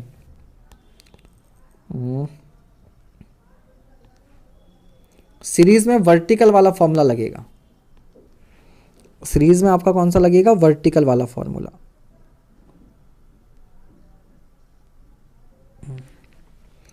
तो आप निकालेंगे 450 upon K is equals to 150 upon K1 plus 150 upon K2 plus 150 upon K3। एक तो दिक्कत यही हो सकती है, इस फॉर्मूले की हम इक्विवेलेंट का फॉर्मूला ही गड़बड़ ना लगा दें। ठीक है, इक्विवेलेंट का फॉर्मूला ही गड़बड़ ना लगा दें, क्योंकि सॉइल दिख रही है हॉरिजॉन्टल और आप हॉरिजॉन्टल वाले से कर दोगे तो गड़बड़ हो जाएगी। ठीक है, तो फॉर्मूला वर्टिकल वाला लगेगा, क्योंकि जब वर्टिकल लेयर्स होती थी तो डिस्चार्ज सेम होता था, हॉरिजॉन्टल वाली जब लेयर्स होती डिस्चार्ज अलग होता था। तो एक तो यही गड़बड़ होने के चांसेस है, बट अगर आपको मालूम है तो आप ऐसा कर सकते हो। यहां से K आ जाएगा।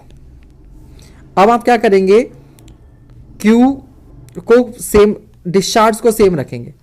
जब डिस्चार्ज आप सेम रखेंगे तो क्या रहेगा, K इक्विवेलेंट इंटू आई क्या रहेगा 560 अपॉन 450, 560 अपॉन 450, क्योंकि 560 का जो लॉस हो रहा है वो 450 mm सॉइल में हो रहा है, और इंटू एरिया क्या रहेगा, यही रहेगा, सेम है, इज इक्वल्स टू थर्ड वाले में क्या रहेगा K3 इंटू उसमें हेड लॉस कितना हो रहा है H3 अपॉन लेंथ कितना होगा 150 और इंटू ए। एक तरीका यहां से आप डायरेक्टली H3 निकाल दीजिएगा, क्योंकि एरिया कैंसिल हो जाएगा और ये 150 से रहेगा 3, तो K इक्विवेलेंट इंटू 560/3 और इंटू 1 अपॉन K3, और यहां से आपके पास H3 आ जाएगा, और यही आपका आंसर है। आप ऐसे भी कर सकते हैं,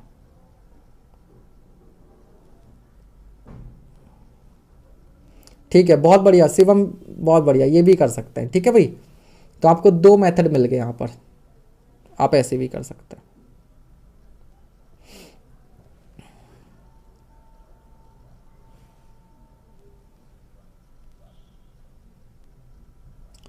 कोई समस्या किसी को? चलिए,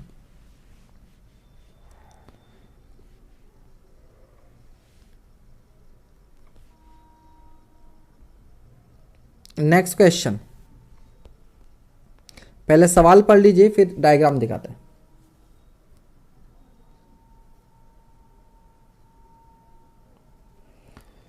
सर इवेंट तो नहीं दिख रहा था बालक, इवेंट नहीं दिख रहा था। इवेंट आप उसमें टेलीग्राम ग्रुप ज्वाइन कर लो, वहां पर आपको इवेंट का लिंक मिल जाया करेगा, डोंट वरी।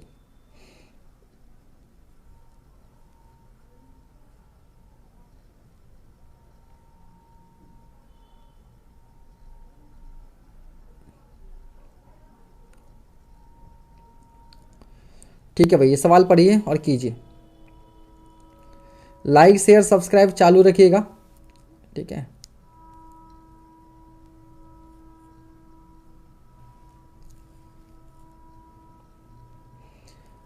यार मैराथन वगैरह वीडियोस थी या कट ऑफ एनालिसिस वगैरह था, वहाँ व्यूज़ तो आपके बहुत ज़्यादा हैं। ठीक है, 10,000 के आसपास व्यूज़ हैं, सब्सक्राइबर्स कम चल रहे हैं, ये क्या चक्कर है?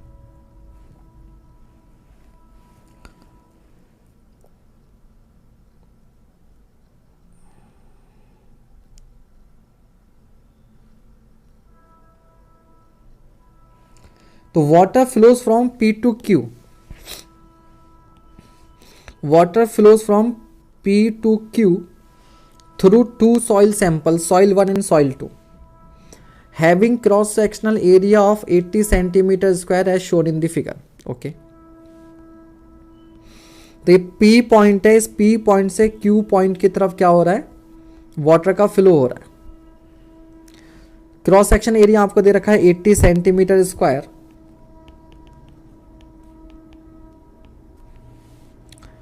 Over a period of 15 minute, time हमको दे रखा है भैया 15 मिनट का।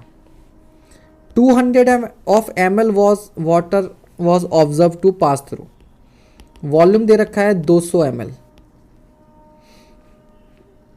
Eight any cross section. The flow condition can be assume to be steady state, if the coefficient of permeability of soil 1 is 0.02, K1 आपको दे रखा है 0.02 mm per second,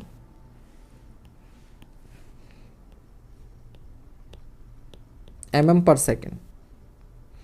the coefficient of permeability of soil 2, K2 आपसे पूछा हुआ है, K2 आपसे पूछा हुआ है, ठीक है भाई, ये आपने करना है।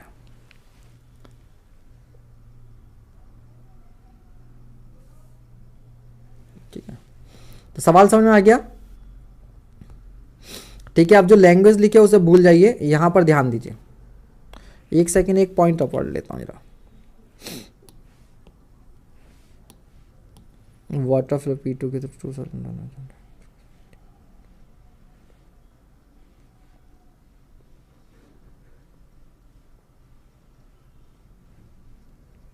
ठीक है।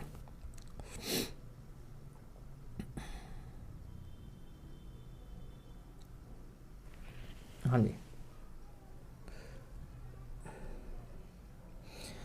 यहां पर याद रखिएगा एक वर्ड दे रखा है स्टेडी स्टेट कंडीशन आपने एज्यूम करनी है, यानी कि टाइम के साथ कंडीशंस चेंज नहीं हो रही है। टाइम के साथ अगर कंडीशन चेंज नहीं हो रही है, इसका आप इसे क्या एज्यूम कर सकते हो, कांस्टेंट हेड टेस्ट की तरह एज्यूम कर सकते हो, कांस्टेंट हेड कंडीशन। क्योंकि अगर हेड कांस्टेंट नहीं होगा तो टाइम के साथ वेलोसिटी वगैरह सब कुछ क्या होगा, चेंज होगा, तो फ्लो आपका स्टेडी नहीं रहेगा। अब आपका ये सवाल बहुत ईजी हो जाता है, अब आपका ये सवाल बहुत ईजी हो जाता है। और लास्ट क्वेश्चन हमने जो किया उससे आपको यहाँ पर इस क्वेश्चन को करने की हिंट मिल जाएगी। ठीक है, जल्दी से बताइए कितने स्टूडेंट इसको कर सकते हैं।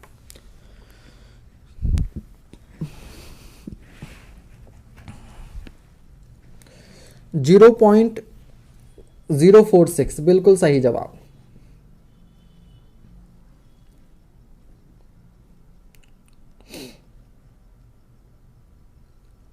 Zero 0.046 mm per second. ठीक है, तो देखिए भैया यहां से यहां तक जो हेड लॉस हो रहा है वो कितने का हो रहा है आपके पास, 300 mm का। तो जो फ्लो हो रहा है वो इस 300 mm के हेड लॉस की वजह से हो रहा है। अब आप देखिए सॉइल 1 सॉइल 2 दोनों किस में लगी हुई है, सीरीज में। और जब बच्चे सीरीज में लगी हुई है तो हम क्या बोलेंगे, discharge will be constant. Discharge क्या रहेगा, कांस्टेंट रहेगा। तो हम लोग यहां पे क्या कर देंगे, Q1 इज इक्वल्स टू क्या कर देंगे, Q2। अब यहां पर भी देखिए आप ध्यान से कि दोनों का एरिया सेम है, क्या एरिया सेम है ना, having cross section area of 80, तो दोनों का एरिया सेम है और दोनों की लेंथ भी सेम है। तो हम लोग क्या करेंगे यहां पर K1 H1 अपॉन L1 और इंटू A1 और इज इक्वल्स टू क्या लिखेंगे, K2 H2 upon AL2 into A2। अब यहां से भी वही फॉर्मूला बन जाएगा आपके पास, K1 H1 और इज इक्वल्स टू क्या, K2 H2। और इसको आप क्या मान लेना भैया, अगेन से x मान लेना। तो यहां से H1 जो आएगा वो आएगा x अपॉन K1।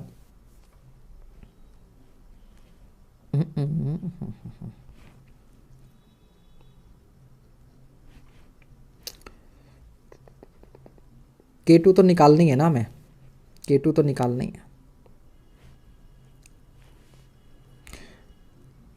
ठीक है, अब देखो यहां पर पहले करते हैं इसको, दिक्कत क्या आएगी। अब आ जाएगा H2 बराबर आपके पास x अपॉन K2। अब H1 plus H2 is equals to, अगर मैं यहां पर 300 mm करता हूं तो समस्या क्या आएगी कि दो अननोन है इसमें, x भी और K2 भी। तो यहां से इस बार डायरेक्टली सॉल्व नहीं होगा, ये यहां से इस बार डायरेक्टली सॉल्व नहीं होगा। तो क्या करेंगे, हाँ डिस्चार्ज कॉन्सेप्ट बिल्कुल वर्टिकल वाला फॉर्मूला लगा सकते हैं, कोई बात नहीं। फिलहाल हम लोग जैसे कर रहे हैं एक तरीके से करते हैं, फिर दूसरा तरीका भी ऑल्टरनेट हम लोग लगा लेंगे, कोई प्रॉब्लम यहाँ पर नहीं है। सबसे पहले आप क्या करो, यहाँ पर Q is equals to KIA लगाओ। डिस्चार्ज मुझे मालूम है, डिस्चार्ज कैसे मालूम है, क्योंकि मुझे वॉल्यूम मालूम है और टाइम मालूम है। तो डिस्चार्ज ये रहेगा 200 ml, 200 ml मतलब 200 cc। 1 ml is equals to होता है 1 सेंटीमीटर क्यूब। ठीक है, तो 200 cc। ठीक है, और अपॉन टाइम कितना है आपके पास, 15 इंटू 60 सेकेंड। अब ऐसा करते हैं, सारा डेटा एक सेम कॉमन उसमें ले आते हैं हम लोग यहां पर। तो इसको आप 10⁻³ से मल्टीप्लाई कर दो तो ये मीटर क्यूब में हो जाएगा। 200 ml जब मीटर क्यूब में मीटर क्यूब पर सेकेंड आ गया। के क्या है आपके पास, जो पहली सॉइल का जो 0.02, तो ये रहेगा आपके पास 0.02 इंटू 10⁻³ मीटर पर सेकेंड इंटू वाई, ये हो जाएगा आपके पास H1 अपॉन लेंथ जो रहेगी सैंपल की हो रहेगी 150 इंटू 10⁻⁻, सबको मीटर में कन्वर्ट कर दे रहे हैं, और इंटू एरिया, एरिया कितना है 80 सेंटीमीटर स्क्वायर, यानी कि 80 इंटू 10⁻⁻4 मीटर स्क्वायर। यहां से आपके पास H1 निकल आएगा, यहां से क्या निकल आएगा आपके पास H1 निकल आएगा। ठीक है भैया, जब एक बार आपके पास H1 यहां से आ जाएगा, अब आपको मालूम है H1 प्लस H2 किसके बराबर है, 300 के। H1 प्लस H2 किसके बराबर है, 300 mm के, यानी कि 300 अपॉन 1000 मीटर के। ठीक है, यहां से H2 निकाल लीजिए, और एक बार H2 आ जाएगा तो आपको मालूम है K1H1 is equals to K2H2, यहां से K2 आ जाएगा। एक अप्रोच तो आपके पास ये है, एक अप्रोच तो आपके पास ये है। ठीक है भाई, फिलहाल सवाल समझ में आया कि हमने कैसे किया। ठीक है, हमें मालूम है दोनों में डिस्चार्ज सेम होगा, Q1 बराबर Q2, तो हमने K1H1 अपॉन L1A1 बराबर K2H2 अपॉन L2A2 कर दिया, तो यहां से वही रिलेशन आ गया K1H1 बराबर K2H2। बट पिछले सवाल की तरह ये हमारे पास काम नहीं आ रहा था सीधे सीधे, क्यों, क्योंकि मैं फिर वही से H1 बराबर लिखता x अपॉन K1, H2 लिखता x अपॉन K2, तो K2 भी अननोन है, तो इसमें वो वाली इक्वेशन काम नहीं आएगी। तो फिर मैंने क्या देखा कि अरे डिस्चार्ज का इंतजाम कर रखा है, उसने वॉल्यूम दिया है, टाइम दिया है, तो ऐसे डिस्चार्ज क्या हो जाएगा हमारे पास, volume upon time. Volume 200 ml है, उसे मीटर क्यूब में कन्वर्ट किया 10⁻³ से मल्टीप्लाई करके। नहीं 10, अभी भी गड़बड़ है, 10⁻⁻6 आएगा भैया, यहाँ पर 10⁻⁻6 आएगा। क्यों, क्योंकि 10⁻³ से मल्टीप्लाई करके पहले ml का लीटर बनेगा, और फिर 1 लीटर में 10⁻³ तो 10⁻6 आएगा। ये कितना आएगा, 10⁻6 आएगा। ठीक है, और ये सेकंड में हो गया। K की वैल्यू ये रख दी, mm में थी तो मीटर में कन्वर्ट करने के लिए -3 कर दिया, ये H1 हो गया। ठीक है, लेंथ 150 इंटू 10⁻³ कर दिया, अगेन मीटर में कन्वर्ट करने के लिए।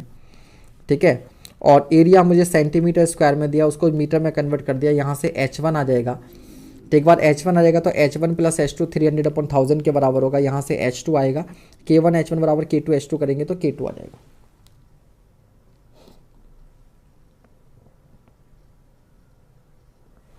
ठीक है भाई, एक तरीका तो आपके पास ये है, एक तरीका तो आपके पास ये है।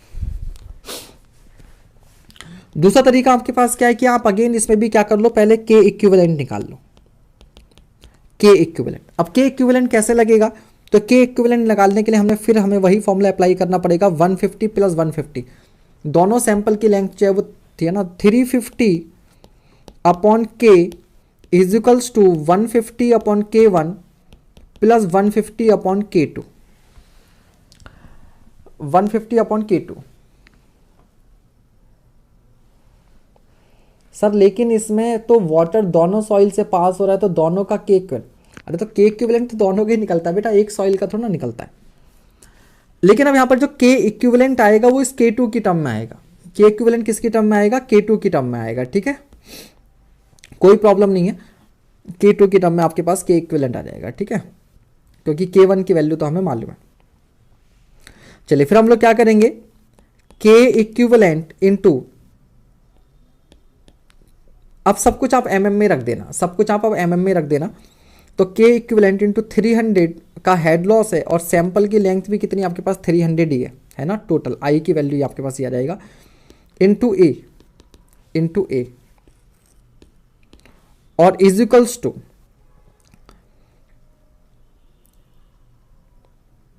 सेकेंड वाले में आप क्या करेंगे, K2 इंटू H2 अपॉन 150 और इंटू एरिया, समस्या है यहाँ पर भी समस्या है। एवरेज निकाल के आप यहाँ पे करोगे तो आपको ये H2 नहीं मालूम ना भाई साहब, आपको ये H2 नहीं मालूम। देखो अब इसमें दो अननोन होंगे, K इक्विवेलेंट जो है वो K2 की टर्म में आएगा, यहाँ पर भी K2 और ये H2 भी तो अननोन है, तो यहाँ पर ऐसे मत कीजिए, वैसे ही सही रहेगा।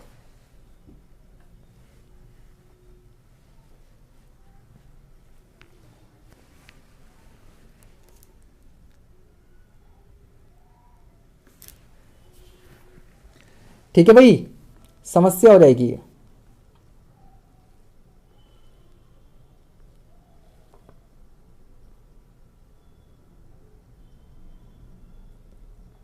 शिवम भैया ये क्या इक्वेशन लगाई तुमने, Q बराबर KIA बराबर 200 इंटू 1000 अपॉन ये is equals to 300 upon 150 upon 0.2 plus 150 upon K into, दोनों को आप ऐड कैसे कर सकते हो, सीरीज में है ना, तो दोनों डिस्चार्ज बराबर रखोगे। ऐड कैसे कर दिया, ऐड कैसे किया, समझ गए शिवम, ऐड कैसे कर दिया आपने बीच में। Q is equals to KIA क्या आपने, तो 200 into 1000 upon 15 into 60 is equals to 300 upon 150 upon 0.02 plus 150 upon K into 1 into 80 into 10⁻²। नहीं, ठीक है, यहाँ पर ये प्रॉब्लम आएगी आपको बाद में। वही तरीका ठीक है जिससे पहले कर रहे हैं, जो पहले वाला तरीका है वही ठीक है इस क्वेश्चन के लिए। ये क्वेश्चन फिर से बता दें, चलिए बच्चे, यहाँ पर एक ये सॉइल 1 है, एक ये सॉइल 2 है, ठीक है, दो सॉइल सैंपल हैं। यहाँ पर जब वाटर आ रहा था तो हेड आपके पास 600 का था, और फाइनल में जब यहाँ तक जा रहा है तो पानी यहाँ 300 mm तक चढ़ पा रहा है। इसका मतलब 600 में से 300 यानी कि 300 mm का हेड लॉस हो रहा है। इस हेड लॉस की वजह से सॉइल में से क्या होगा, आपका जो वाटर है वो फ्लो करेगा, ठीक है, फ्लो करेगा। तो दोनों सॉइल सैंपल आपके क्या होंगे सीरीज में, जितना डिस्चार्ज यहाँ से जाएगा उतना ही डिस्चार्ज आपका यहाँ से जाएगा। डिस्चार्ज मेजर करने के लिए उसने आपको वॉल्यूम दे रखा है और आपको टाइम दे रखा है। तो हमने क्या कर दिया, पहले वाली सॉइल के लिए फॉर्मूला लगाया Q बराबर KIA। डिस्चार्ज क्या हो जाएगा, volume upon time is equals to KI और A। यहां से हमारे पास H1 आ जाएगा। H1 मतलब इस सॉइल में कितने का हेड लॉस किया वो आ जाएगा, ठीक है। तो आप ये भी कर सकते हो, बात वही है कि यहां पर मुझे कितना हेड लॉस मालूम है, इसमें कितना हो गया, तो रिमेनिंग 300 में से माइनस कर दूंगा तो इसमें होने वाला हेड लॉस मुझे मालूम चल जाएगा। तो बात वही है कि H1 प्लस H2 को जब 300 के बराबर करूंगा, H1 आ गया तो H2 आ जाएगा, और फिर K1 H1 बराबर K2 H2 लगाता हूं।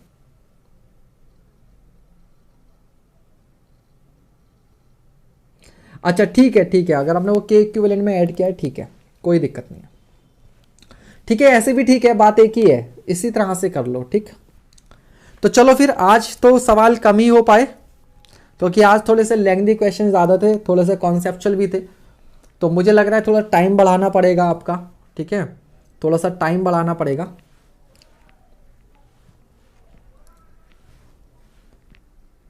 ठीक है, तो अभी क्योंकि फिर 9:30 पर मिलते हैं हम आपसे OCF की क्लास के लिए, तो आप इसी के आज तो यार 1.5 आवर का मालूम ही नहीं चला बिल्कुल। ठीक है, आज ऐसा लग रहा है कि क्वेश्चंस भी कम हो रहे हैं। सर FM की क्लास स्टार्ट कर दें, बेटा FM तो पढ़ा रखा है इतना बार रेशु जी, वहाँ से पढ़िए फिलहाल, ठीक है। तो आज बहुत कम क्वेश्चंस हो पाए, क्योंकि सारे क्वेश्चन बहुत ज़्यादा कॉन्सेप्चुअल थे, है ना, टाइम टेकिंग भी थे। चलिए, तो कल इसको आगे कंटिन्यू करेंगे। अभी हम लोग मिलेंगे 9:30 पर OCF की क्लास में, मेंस वाली क्लासेस में, ठीक है। ठीक है, ऐसा लग रहा है जैसे अभी बिल्कुल आधा घंटे हुआ है, बस अभी पढ़ना शुरू किया था, ऐसे ही लगा, ठीक है। चलो खैर, बिल्कुल टाइम का ना आइडिया नहीं है। मैं तो लग रहा था कि अभी ये दिलीप याद नहीं दिलाता, तो मैं तो पता चला कि OCF वाले क्लास का टाइम भी इसी में ले जाता, ठीक है। बट लेकिन क्वेश्चंस बहुत ज़बरदस्त थे आज के, ठीक है, मज़ा आया। कल इन्हीं क्वेश्चंस को और आगे करेंगे। बस थोड़ी सी निराशा है मुझे लाइव वॉचिंग को देखकर, तो जो लाइव हैं वो तो लाइव हैं, और जो बच्चे बाद में देख रहे हैं कोशिश कीजिए थोड़ा सा लाइव, किसी को मैं फोर्स तो नहीं कर सकता, जिनकी मजबूरी है उनकी अलग बात है, बट जिनकी मजबूरी नहीं है वो लोग लाइव आएँ, आपको अच्छा ही सीखने को मिलेगा, ठीक है, अच्छा ही सीखने को मिलेगा, ठीक है। आजकल लाइव वॉचिंग पर बहुत सारी चीज़ें डिपेंड करती हैं, ठीक है। चलो खैर शिवम, बहुत बढ़िया, मज़ा आया यार तुमने जिस तरीके से आज आंसर किया, ठीक है। तो बल्कि आपने भी और बाकी स्टूडेंट भी, नेहा शर्मा, चंद्र प्रताप और कई बच्चे थे जो आंसर कर रहे थे, बहुत दिलीप है, ठीक है, दिलीप है। तो जब इस तरीके का जब आप रेसिप्रोकेट करते हो ना बेटा, जब आप जल्दी जल्दी आंसर करते हो तो मज़ा आता है कि दूसरी तरफ से भी लगता है कि हाँ यार स्टूडेंट जो है उनको समझ में आ रहा है। ठीक है, आपको समझ में आ रहा है, जितना आपको समझ में आएगा आप आंसर्स करोगे ना तो वो लगता है कि यार हम जो पढ़ा रहे हैं वो आप तक पहुंच रहा है। तो ऐसे में पढ़ाने में बहुत मज़ा आता है। ठीक है, तो आप लोग ऐसे लाइव आइए, आंसर कीजिए, मज़ा आएगा। ठीक, चलिए फिर कल मिलते हैं, इसके आगे के क्वेश्चंस करने। ये चैप्टर जो अब आगे के चैप्टर बहुत ज़्यादा कॉन्सेप्चुअल हैं, कंसोलिडेशन, इफेक्टिव स्ट्रेस, ठीक है, शियर स्ट्रेंथ ऑफ सॉइल, तो इनमें बढ़िया बढ़िया क्वेश्चंस करेंगे। ठीक, चलो अब मिलेंगे हम लोग 9:30 पर। फटाफट आप लोग भी डिनर वगैरह कर लो, मैं भी डिनर कर लेता हूँ, फिर हम लोग 9:30 पे मिलते हैं OCF की क्लास में। ठीक।